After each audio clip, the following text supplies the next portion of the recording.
Hello, this is Todd, and welcome to another Demergo Studios game development stream.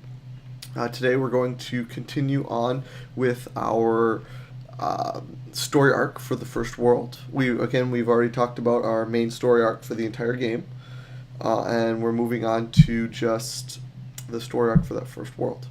And the last stream we talked a little bit about we kind of started going in a certain direction.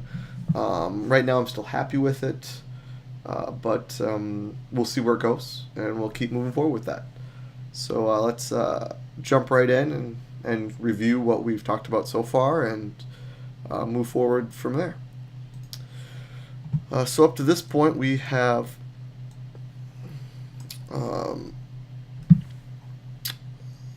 we've got a little bit of story. So we've got the world, we've got some environment descriptions here, lots of nature, some different colors, nature-based colors, dirt paths, stone houses. As I mentioned in the last stream, I kind of envision this a little bit more like some of the worlds in Stargate SG-1. Those older, more classic, traditional style villages. Similar to what you see in a lot of fantasy games almost. So we talked about some of the stuff we have in our village and some of the props we can use when we start creating this story. Market with some food, vegetable type stands, a bakery, clothing, and maybe clothing is the wrong word. Maybe it's more like materials. Maybe that would be a better one. Materials stand, but a well for water, park common area, windmill, broken down, haunted-ish like house, crop fields, woods, fence posts all over the place, and fences and stuff like that, and some clotheslines, and just more gritty, down to the bone. 1 second, let me turn my notifications off. I always seem to be forgetting those. So we've got that. And then we started talking about some characters. The main character, you are the grandson of the tribal leader, and it's your grandpa's birthday, so he's the tribe leader, and he's the oldest tribe leader to have existed. You've got your grandma, who is the tribe doctor. And then you've got Mr. Stone, he's the tribe historian, and Mr. Wild, the town mayor and owner of the clothing shop. Miss Flowers, town baker. Mr. and Mrs. Walnut, they run the nut stand. Mrs. Orange for fruits and vegetables, and Mr. Orange, who runs the town mill. So that's kind of where we got for some characters. That's plenty of characters. In fact, who knows if I'll even make half of them. Maybe we'll do something fun like the town dog or the town squirrel or something. I don't know, something fun like that. But then we got into some story here. And so the story starts off, it looks like some travelers are staying in town. And your grandpa tells you, so this is kind of like the start of the game here. After the beginning stories have come, like the prelude, that's the wrong word. Prequels, the prequel section, which is just kind of your birth, and it kind of goes through a cool little montage of birthdays of your grandpa. And then after all that is said and done, we hit the story here, and we wake up one morning, you come out, your grandpa's saying, hey, go collect, it's gonna be my birthday party soon, go collect all of the my relatives, all the relatives, go find everyone, bring them all in from around the town. And so you go and you get them all, but first he's like, hey, go to the grocery store first pick me up some groceries. What is it, Mrs. Orange has my regular list that's ready to be picked up, please go pick some up for me first. And so then you head out again. I want to give the character free range, so you can choose to go there, or you can actually go start collecting and rounding up people right away if you want. Fellow gophers, your decision. But if you head to the grocery store, you walk by the market, and you'll notice some of the visitors it's the middle of the day and they're still just sleeping on the ground, or out by their wagons or the stuff that they brought in. You can investigate go up and see them. I talked a little bit about a little interesting dialogue style system I was thinking about creating for it. Um, but so we got our first ability where the player can investigate these people, or they can just go into the grocery store. It doesn't matter. Um, or go into the market to get the groceries. And the player gets Mrs. Orange. You start to interact, and she starts to talk about, while she's ringing up the groceries or whatever, starts talking about, how the visitors all seem to still be sleeping, and it's kind of weird. And then she mentions how she hasn't seen her husband, Mr. Orange, all day long, and he didn't return last night. She's kind of worried, and that if you do see him, that you should let her know. Again, this isn't so much of, I'm not trying to put the player in a quest. Maybe they'll think this is a quest. That's totally fine. But it's the idea of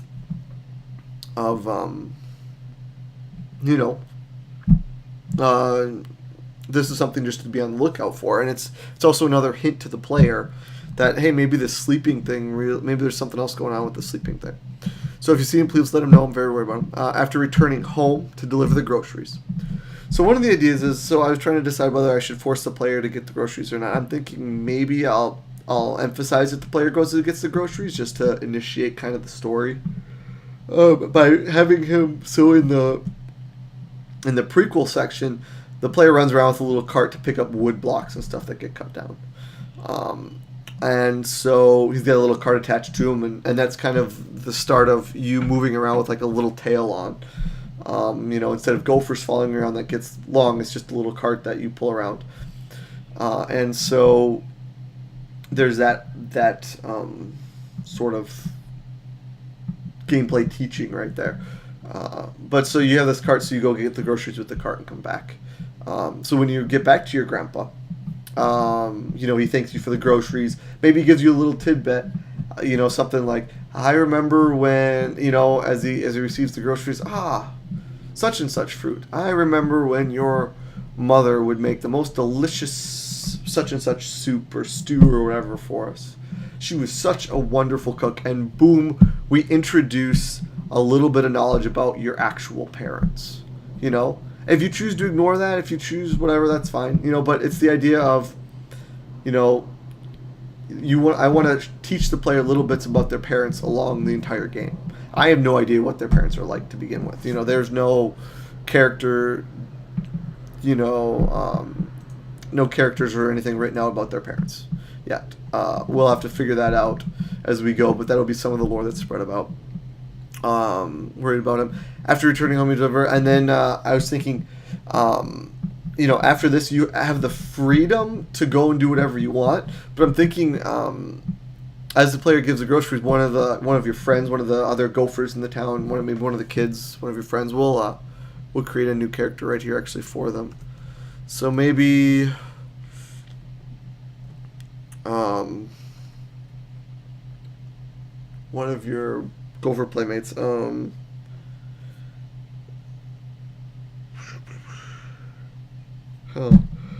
thinking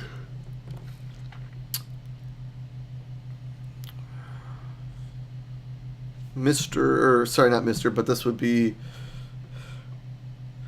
Gopher Pal. Nah, not that. That's not a good name. That's an interesting name, but there's probably copyright infringement with that one.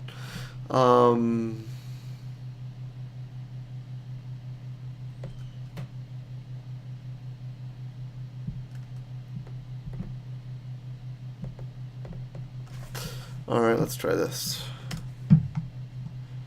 Sometimes when I get stuck, I just go Google. Kids' names. Sure, why not baby names? I mean, names are names. Jacob, Ethan. Oh, that actually was really good.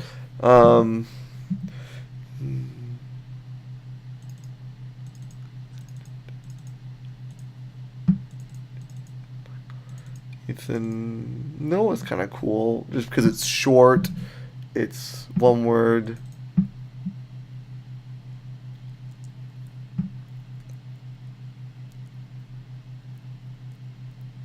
Huh.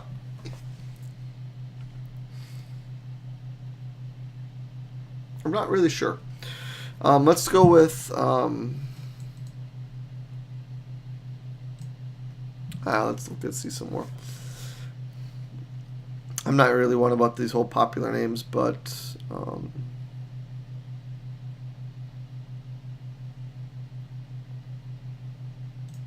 maybe he doesn't even need a name. Maybe this particular friend doesn't need a name. He'll remain nameless, I guess. I don't know. So after, so we're gonna hit enter.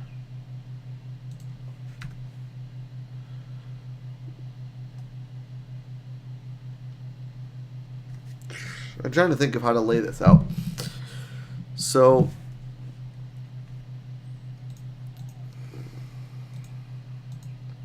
it's good enough for now, I guess. Player can investigate. Maybe we'll just do this. Instead of doing this, we'll just do an italicized version of it.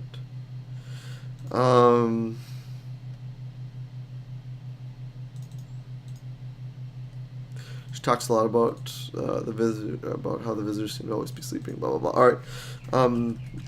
After delivering groceries to Grandpa. So we already have this. After returning home, and delivering the groceries, your grandpa gets after your hip and go get some guests for the part. After he finishes one of your, or maybe actually after he finishes, upon leaving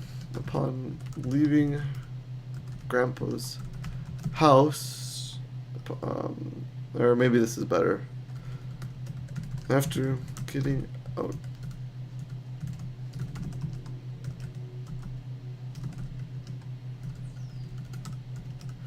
Grandpa's house. So after getting outside Grandpa's house, one of your friends, mentions, you get out there, and then immediately is this beach bubble. Hey, we're going to hang out, at the old haunted house or the old broken down barn or something like that. Getting outside after getting outside your house, because it is your house too. It's your grandpa's house, but it's your house. After getting outside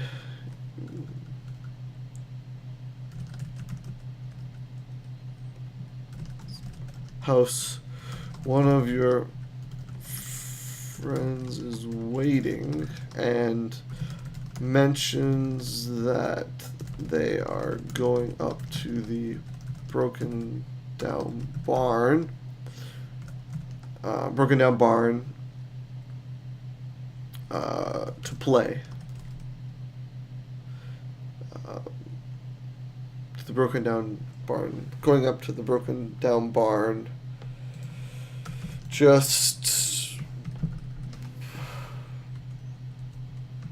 north of the town to play, and that you're welcome to join them whenever. Okay. And so now it just becomes kind of an adventure. You kind of get to go around. So player can adventure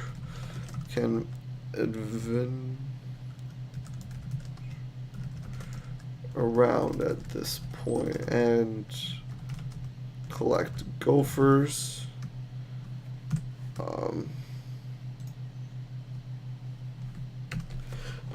So now we need to decide so as the player adventures around, I think at this point I want to start doing some map layout, some world layout, at this second.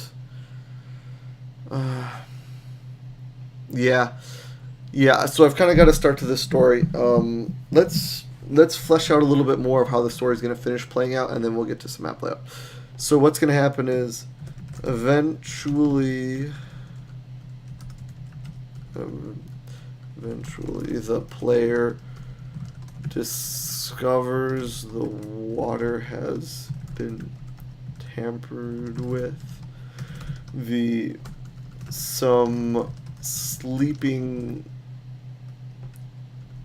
Some special leaves have been placed in the fountain. Some special leaves have been placed in the fountain that make people sleep. So the kind of the story is that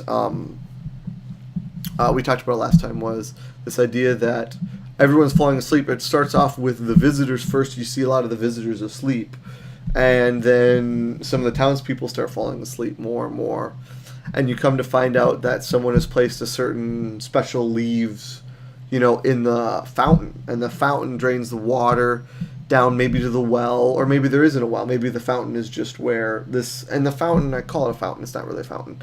It's going to be more of like a waterfall, pond, creek area. So maybe that's where they really collect water. So instead of having a water well, maybe just fountain / mini waterfall. Common area. So maybe that'll just be it. So then he discovers these leaves that make people sleep for a really long time. It doesn't kill them, it just puts them to sleep. Make people sleep. You look around, maybe put people to sleep. These leaves, you notice these leaves don't grow naturally around. So I like this idea. So we're getting a little more adventuresome. So maybe you notice that the leaves don't grow naturally around the fountain. Maybe we could say that or something, or maybe someone will mention that those leaves don't grow naturally around the fountain. Or maybe you'll say, I should show this to the historian, ask him. And you go to the historian and he's like, oh yeah, those don't naturally grow around. They grow around in the northeast part of the forest, or the southwest of the forest. And so you go back down there. So you notice these leaves. So you go ask Mr. Stone about where these leaves would grow. And maybe Mr. Stone is asleep, and you find Mr. Stone asleep. Okay, he's asleep. You then maybe find him asleep. So you then have to go to the historical library, or you then have to go to the town library, town historical center, or wherever Mr. Stone lives, and find the book on plants.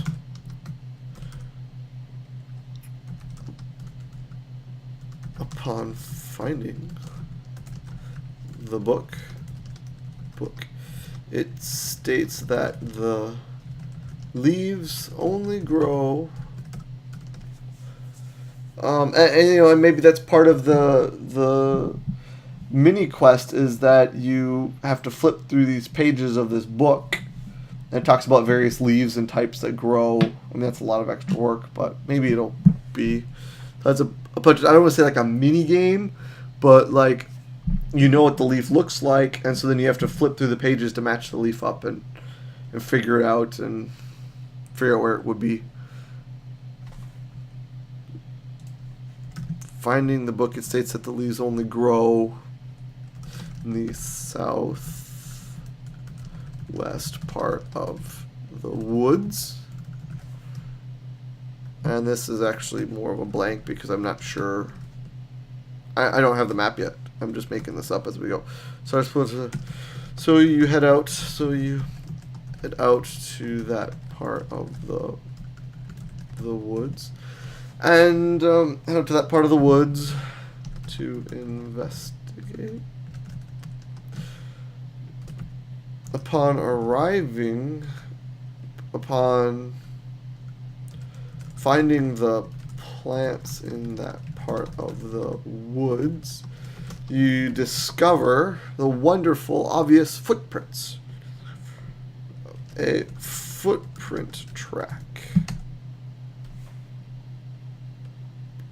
And maybe this footprint track will actually be already present in the game permanently. You just don't know what it stands for until... sorry, that's a good stretch. You just don't know what it stands for until you get to this point. You discover a footprint track that leads back to the visitors.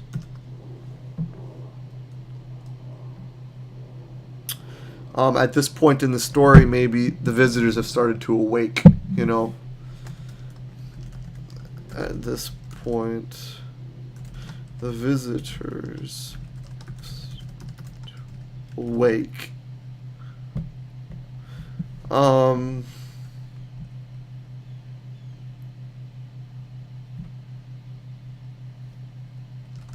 And you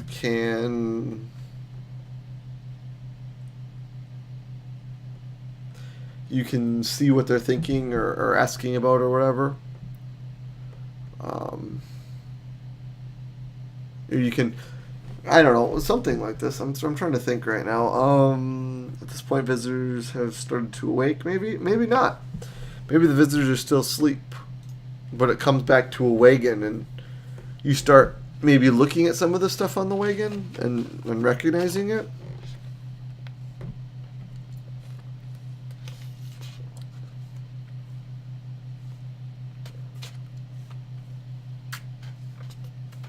I don't know.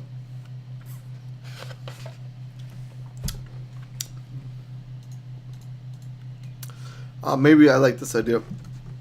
To the visitors.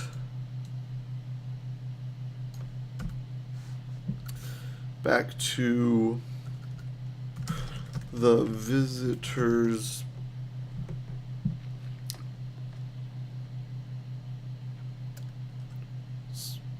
Wagons. Sure. Each wagon will have a special symbol, a marking on it, like a very distinct, maybe color and marking that lines up with what the visitors are wearing. That way, you as a player can easily identify who belongs to who. Visitor's wagon. Once the player reaches the wagon, you see maybe like a speech bubble or say, hey, I kind of recognize some of this stuff. You know, to recognize some of the stuff in the wagon from around the village. You realize, you know, you begin to think at that point the player has an how do you even say that? Aha moment?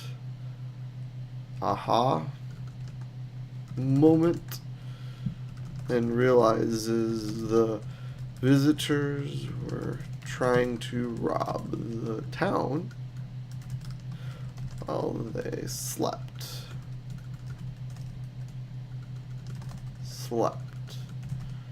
So now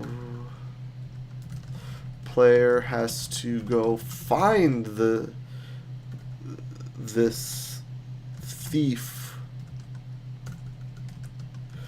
visitor, and let the town know about him. And maybe you find him actually in that old broken down barn. This visitor will be found sleeping in the old broken down barn. Yeah, that works. Maybe you can't get into the barn initially if you do follow your friends to the barn. They say, "Oh, we're afraid to go in. There's ghosts in there. Can't you hear them?" You know, and maybe the barn will rattle or something like that. Maybe it's this visitor that's sleeping really loudly or something like that. But the other thing is I want you to find Mr. Orange out near, you're going to find him out close to his mill, which I think is going to be on the way to the barn. I'm not sure, but I'm thinking that right now. That's kind of what I'm thinking right now. So we kind of got this little bit of a story, discovers there's special leaves, making people sleep. All right, now you go ask Mr. Stone. It states that, so you head out to that part of the woods upon finding the plants, leads back to the wagons. Once the player reaches the wagon, you begin to recognize some of the stuff in the wagon from around the village. At that point, the player has an aha moment, realizes the visitors are trying to rob the town while they slept. So now the player has to go find this thief visitor and let the town know about him so he can get kicked out.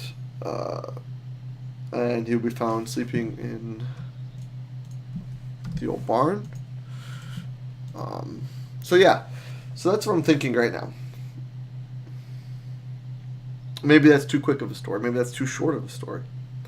I don't know. I'm thinking along the way you'll be collecting gophers, so playing the core gameplay along this. So this is just like the high level view along the way. Then maybe you'll have some puzzles and stuff you need to solve to get to certain areas or get to certain spots. I don't want it to feel like a maze because I also want the goal to be collecting gophers. So we'll do some sort of maybe like scoring screen, or when you transition between locations, it'll show you the number of gophers you've collected out of how many or whatever in the entire village and such like that. And then, of course, there are going to be little pens around that you can store gophers in and recollect them and stuff like that if you need them, as well as like game mechanics. We haven't got into the game mechanics. We are focused solely on just the story aspect of it right now and trying to use... So we've built this world out, and then trying to use this environment that we've built out to craft a story in. So that's kind of where we're at. I think this is pretty good for our start of our story. We just needed a start. We didn't need anything super thorough.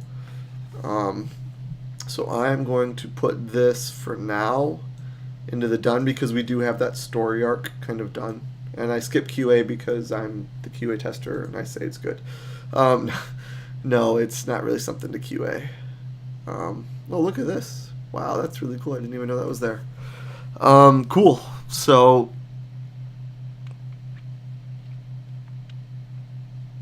yeah, that's really cool.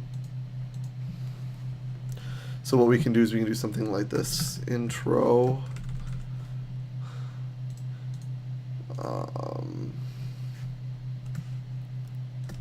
Get grocery.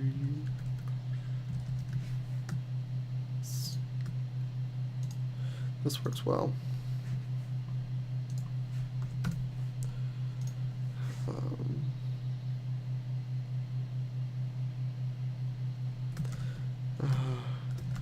Friends playing at the barn, maybe? Playing at the broken barn.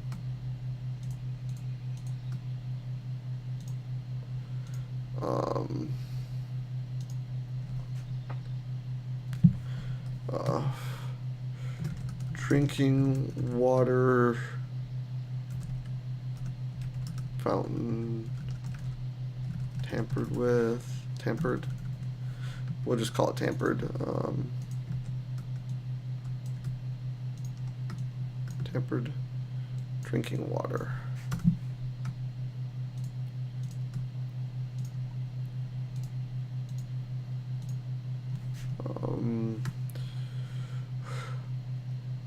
Finding the plant, and then, or actually, sorry, not finding the plant. Finding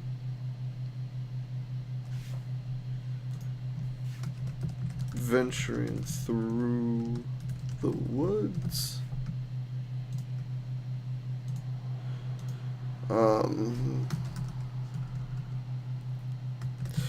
Determining the culprit. Very original names. And then this will be finding the thief. It's a very simple story. I don't want to get super complex and stuff. Now if we go over here, we can see all the story points here. That's really nice. I like that. So, yeah. Cool. So that's where we're going to leave it. We're at 30 minutes already. That was fast. But that's where we're going to leave it. We've got the Mossborough. Again, I'm not sure if I'm going to keep it. Maybe the town of Moss or something like that. So that's, we kind of got the story for the first world here. At least a good start, a good large arc for it that we can do a lot of different things under. Next stream, we're going to dive into maybe some map building, no, some gameplay environments, some ideas for gameplays. But I'm wondering if maybe you want to build out a map of Mossborough too.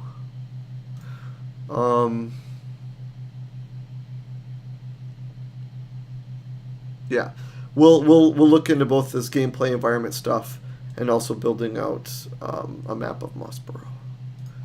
Thanks for joining me.